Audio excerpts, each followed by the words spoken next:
Hi, this is Celeste with the Celestial Report.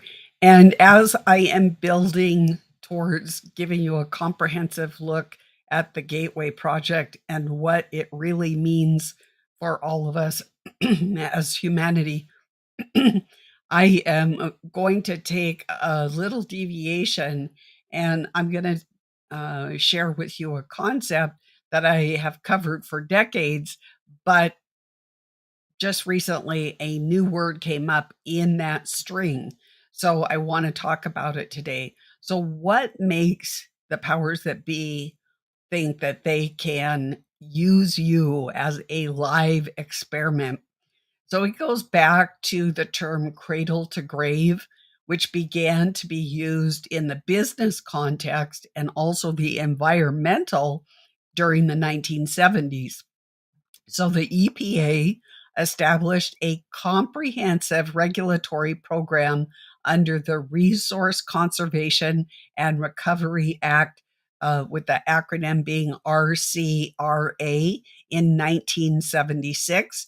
And they referred to this act as cradle to grave.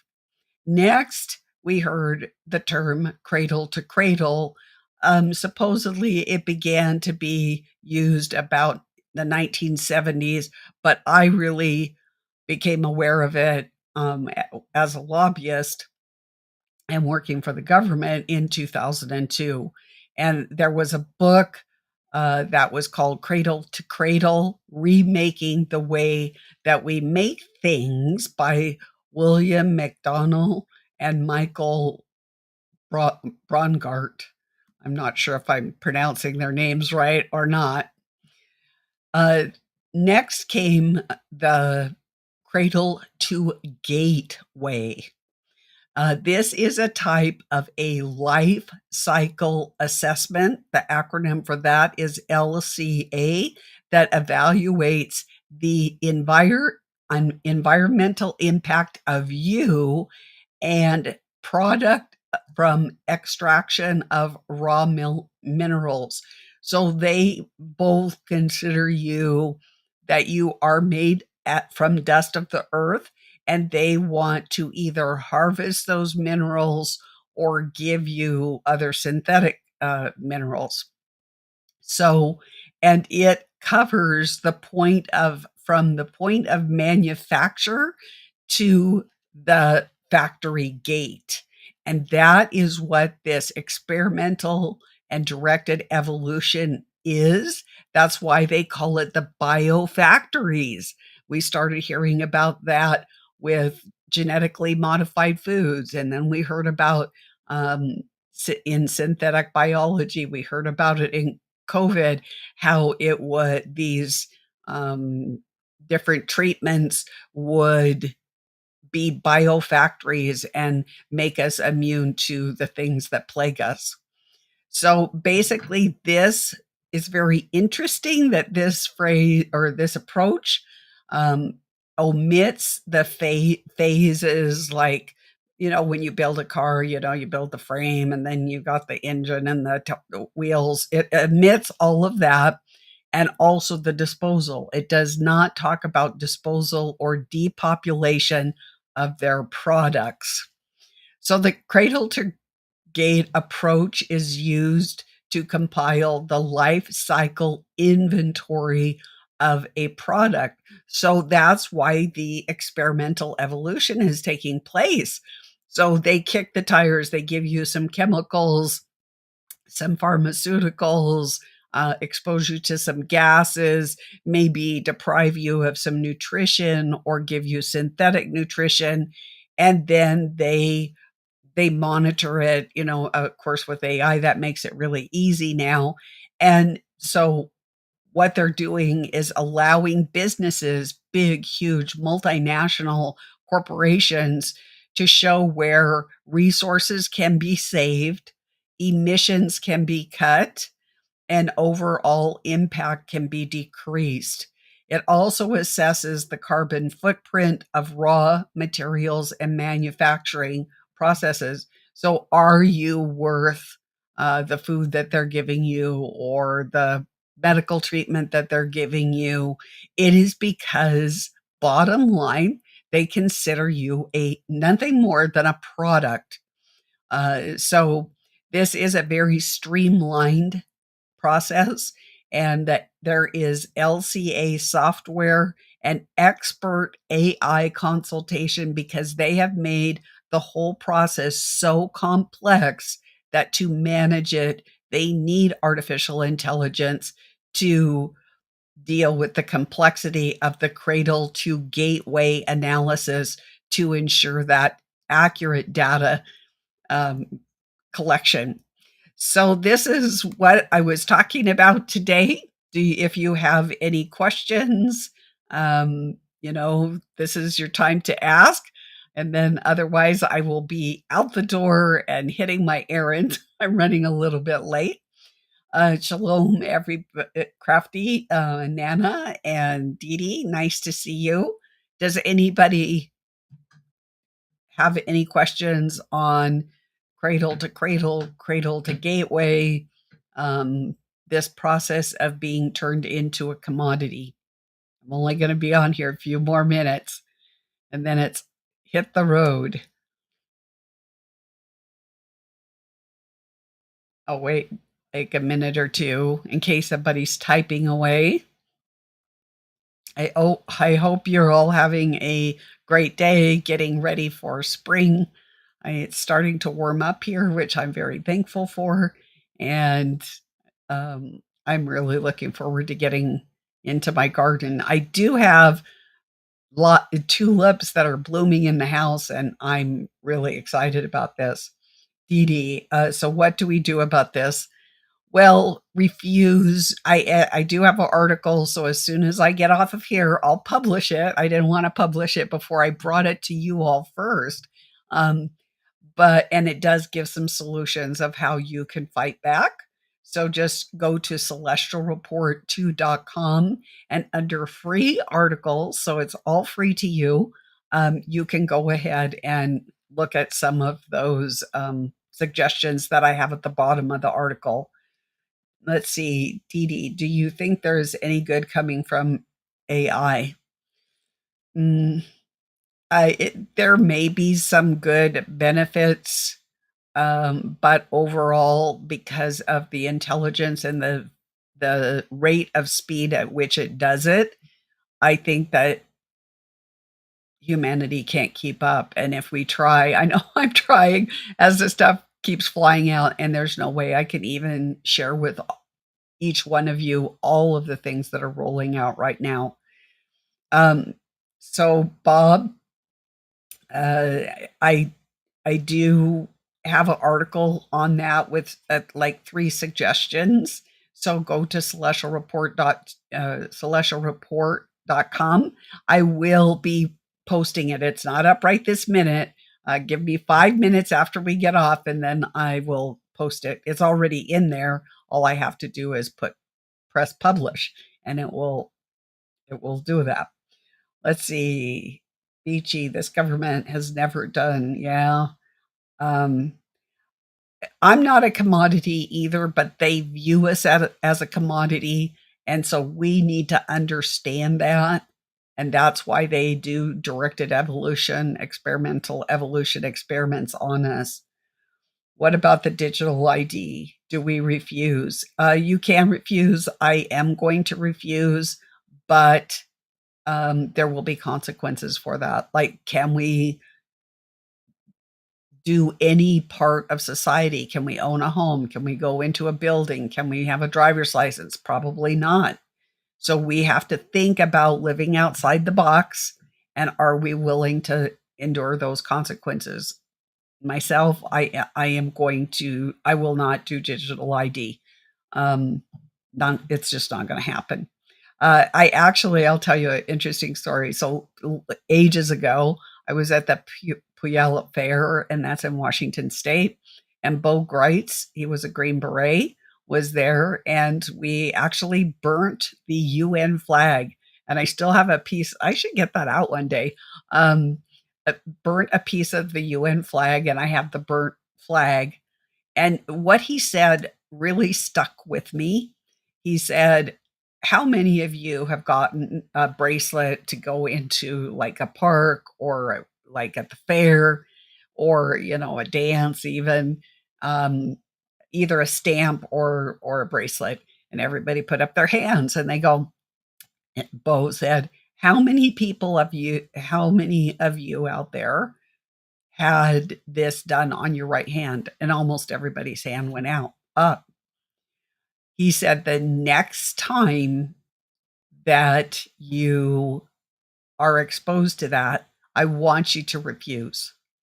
And so it wasn't very long because it was fair season, and my grandson, who was 2 years old, it was the day at the fair that, they could ride all the rides for one price. So grandma took her grandson to the fair, and the guy says, "Okay, I need his right hand because I wanna put this bracelet on it, so he can ride the rides." And I said, "Well, due to religious reasons, we don't put anything on the right hand. He can have it on his left hand, that's fine, or anywhere else on his body, but not his right hand." They said, "Sorry, ma'am, if you want the kid to ride the rides, you have to do it our way." And so I asked for a supervisor. I know this is military, but this is the only thing I know. So I went up the chain of command all the way to the fair director or whoever he was, and, I, just kept going up, to the superior, superior, superior. And the bottom line was they said, "No, you absolutely cannot have him ride the rides unless it's on the right hand." So that's one way that we're getting desensitized. And so I hope that this makes as big an impact, um, my sharing this story of book rights that it did for me, because ever since then, I have not done it at parks. I have exercised it, and many times I have not been able to participate in whatever they wanted. They really do want our right hand. So let's see. Any idea how soon the digital ID will be here? I would think by the end of the year. So hang on tight. It's gonna be wild and crazy times. That's all I can say. Bertie, Jesus Christ is my savior too, and he's got us in the palm of his hand. So yes, Bertie, that's great. Some good will come from AI, but we must have counterbalances. Absolutely. And when it crosses the biblical line, that's when I start refusing. Of course, I am a refuser. Patty Knight. Yeah, I'm not a favorite with my grandkids because, of course, I did this with my grandson from my youngest daughter, and then my oldest granddaughter from my oldest child. I promised to take her to Disneyland when she was 6 years old. And she turned 6 years old, and that's when they started this whole well, I dare not say it because of this platform, but alternative lifestyle, let's say. And I said, "I refuse. I am not going to spend thousands because it would require airfare, hotels, renting a car, just the amount of money that it takes to go to Disneyland and then spend the day there or a couple days there." And so I said, "No, I'm not going to expose my grandchildren and spend that kind of money to expose them to wickedness." And so I didn't. And quite frankly, my granddaughter has not forgiven me, and she has a daughter of her own, and she still will not talk to me as a result of this. So sometimes we pay some pretty severe consequences. Do I think I did the right thing? Absolutely. I would not change it again at all. What she does as an adult is up to her, but I was the person that was representative of Christianity and our value system, and I could not expose my grandchildren to that. Let's see. Um, yeah, I think we need a horse or a donkey, but donkeys are very loud and they do bite too, and they do kick as well. So, oh, don't worry about it, Dee Dee. we as the persecution and the persecution is building, I'm going to be talking about it a lot in the webinar. I hope that you really do attend. It's going to be on March 6th at 5:30 p.m. Central Time. It will be for subscribers. If you're not a subscriber, you can purchase each module for $10. And I will be getting to the point where the PowerPoints will be available and my written text and all of that. But this thing is all rolling out so fast. I have to really prioritize. And quite frankly, at my age, I do not operate at the speed of AI. Let's see. Are we Joe 3? Are we seeing a second census being taken for war? Um this platform will not let me talk about the census. So this is their platform, and so I have to respect that uh, their rules. Let's see. Yes, Bertie, the young will learn and come back to you. I hope so. I hope so. I keep waiting. I keep waiting. The cost of a subscription is $25 a month, but I have community meetings where you can ask me anything. I have a newsletter. Um, of course, you have all my private, and believe me, I've got some really good exposés like on the fire and the fake snow and all of that. Um, that are free to subscribers and not available for the general public, but for the general public because I was once a widow and I had no money. So I always leave a corner of what I do for people that cannot afford it. That's why I'm on YouTube, and I do have on my website free articles and free videos. So you'll always get content. You just may not get like the studies, like the citations and the hyperlinks and all of that. Maybe you don't care about those things, but I do. And so, I'm trying to balance both so I can pay my bills and yet give you all the news that you need. So, anyway, the subscription is $25 a month. You can cancel at any time. I am expecting that this webinar series will be at least 18 modules, but I keep adding to it every day. So it could go as many as 50 modules. Um, just to let you know, because I am breaking it down so that you as a layperson can understand it. You can see where it is in the scripture, where to hang your hat on scripture, what gives you hope so that you do not go into despair. There are some other people talking about it, but they're not talking about the solutions. They're not talking about it from a biblical perspective. And I am bringing it to you. And I mean, it's stretching me. I mean, I'm having to go into physics, quantum physics, trigonometry, calculus, geometry, chemistry, the workings of creation. Uh, and so it's really even stretching me as a science oriented person. So, Jojo, um, oh, God bless you. Um,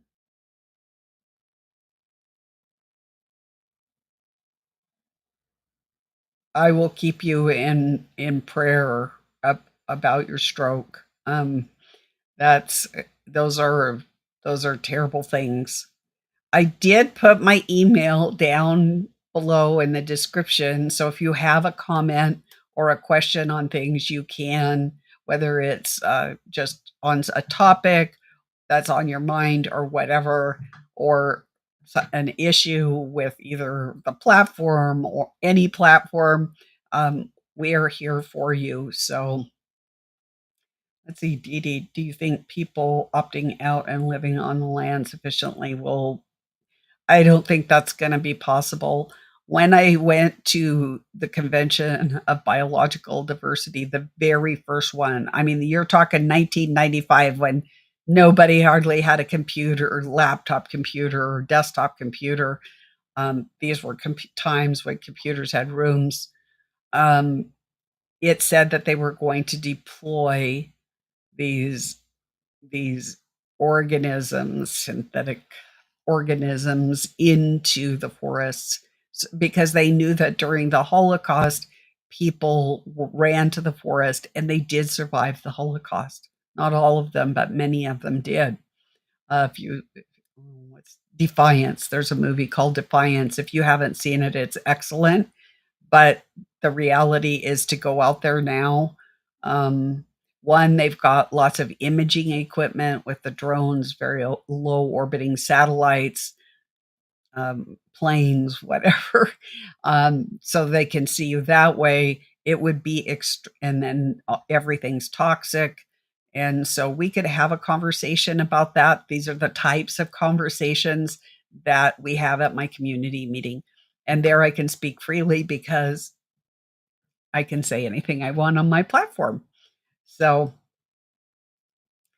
anyway, another thing to consider for people thinking a horse or a donkey or something like that is you have to feed them. So factor that in. It's great if you live in the outdoors, the wild areas, or a place that has a lot of vegetation. But quite frankly, like we saw with the LA fires, that can go up in a minute. So we have to think about these things, and then to relocate if you have a horse or a donkey, that might be a little difficult. So anyway, I better get going, but I just pray that you have a blessed weekend, a great Friday, blessed weekend.